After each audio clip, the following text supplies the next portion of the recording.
안녕하세요. 장재용입니다. 최근 전 세계 20대, 30대 젊은 직장인들 사이에서 조용한 퇴사가 하나의 트렌드로 급부상하고 있습니다. 얼마 전까지 대퇴사라는 용어가 유행하더니 이건 또 뭔가 하실 텐데요. 조용한 퇴사는 그 이름과 달리 실제 퇴사를 하지 않는다는 점에서 대퇴사와는 조금 다릅니다.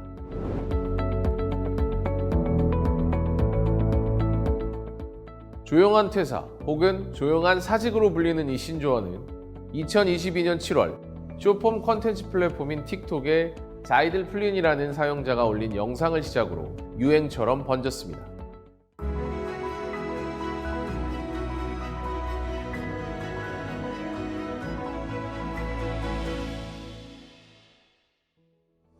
용어에 대한 해석도 다양합니다. 소극적인 근무 방식으로 삶의 우선순위를 조정하는 것, 정시 출퇴근을 하는 것, 점심시간 내 온전한 휴식을 하는 것, 근무 시간 외에 업무 관련 메시지나 이메일에 답하지 않는 것 등도 조용한 퇴사에 포함됩니다.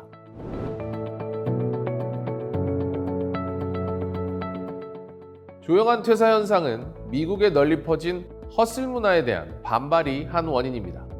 허슬 문화는 개인의 생활보다 일을 중시하고 일에 열정적으로 임하는 라이프 스타일을 의미합니다.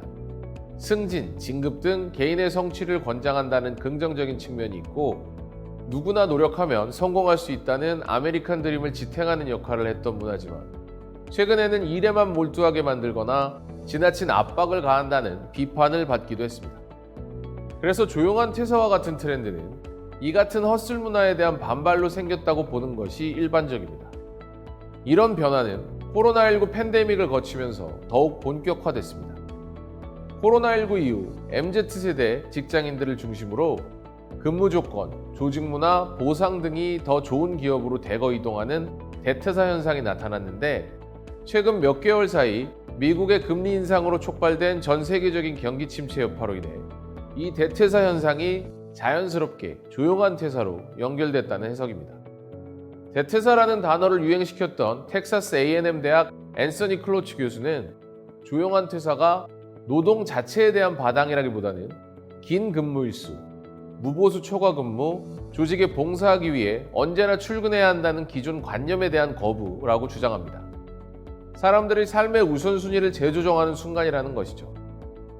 사람들이 코로나19 이후 일 외적인 부분에서도 풍요롭고 건강한 삶을 누리는 것이 중요하다는 것을 깨달으면서 커리어 자체를 포기하는 것은 아니지만 인생의 목표와 방향성을 조정하는 과정에 있다는 것이 클로치 교수의 주장입니다.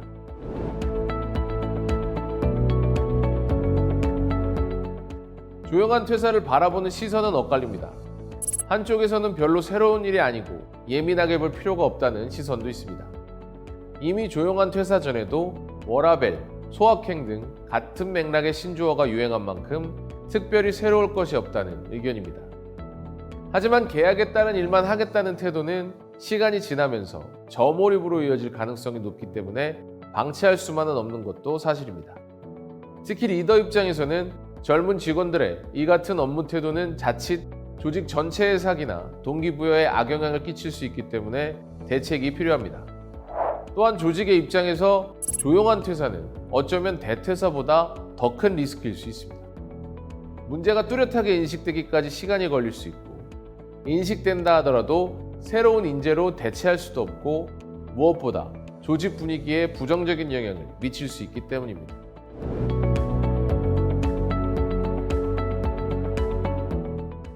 그렇다면 조용한 퇴사 열풍의 대안은 무엇일까요? 조직을 개인의 성장과 만족감을 향상시키는 방향으로 재설계하는 것이 필요합니다. 그런 면에서 로버트 캐건 하버드대 교수가 실험을 통해 밝혀낸 모두를 성장시키는 프레임워크의 변화가 도움이 될 수 있습니다. 캐건 교수는 개인의 성장과 만족감을 향상시키는 조직 문화를 위해 평가 지향에서 학습 지향으로 프레임워크를 바꿀 것을 제안했습니다. 캐건 교수가 진행한 실험을 같이 살펴보시죠. 캐건 교수가 진행한 실험에 참가한 리더는 자신이 구성원의 성장을 위해 많은 노력을 한다고 생각하는 리더였습니다. 그런데 심층 인터뷰를 한 결과 이 리더는 자신의 기준에 합당하는 사람을 먼저 선택하고 그 사람에 대해서만 시간과 노력을 투입하는 것으로 드러났죠. 자신이 배제한 구성원이 일을 제대로 해내지 못한다고 판단하면 리더는 그 일을 다른 사람에게 재배당하거나 아예 자신이 해버리는 경향을 가지고 있었습니다. 그 결과 배제당한 구성원은 의미 있는 피드백을 받지 못하고 성장 기회도 박탈당하게 됐습니다. 이런 조직에서 비일비재하게 일어납니다. 리더는 자신의 에너지를 효율적으로 사용하기 위해 평가를 먼저 하고 선택적으로 투자를 하게 되죠. 문제는 이 평가가 항상 오를 수 없고 평가를 통해 배제된 구성원은 무력감과 소외감을 느끼며 저몰입 상태로 전환된다는 점입니다. 겉으로 표시를 내지 않으려 해도 리더의 평가 및 배제는 구성원에게 그대로 전달됩니다. 조직에 진입한 초기에 이런 경험을 하는 구성원들은 조직을 떠나거나 영혼 없이 일하게 되는 것이죠. 학습 지향의 조직 문화에서는 모든 구성원이 성장 잠재력이 있고 높은 실적을 낼 수 있다고 믿습니다. 실제로 캐건 교수의 실험에서 리더의 판단으로 배제될 뻔했던 구성원이 업무를 통해 성장하고 잠재력을 발휘하는 사례가 발견되기도 했죠. 리더들은 평가 배제를 자신도 모르게 실행하는 것은 아닌지, 그래서 일상의 행동과 언어에서 그 배제를 구성원에게 암시하는 것은 아닌지 살피고 모든 구성원에게 성장과 학습의 기회를 주기 위해 노력을 기울여야 합니다. 특히 신입 직원들이 내가 이 조직에 필요한 인재인가 탐색하는 시기에 리더들의 이런 태도는 더욱 중요합니다. 그래야 조용한 퇴사를 예방할 수 있습니다.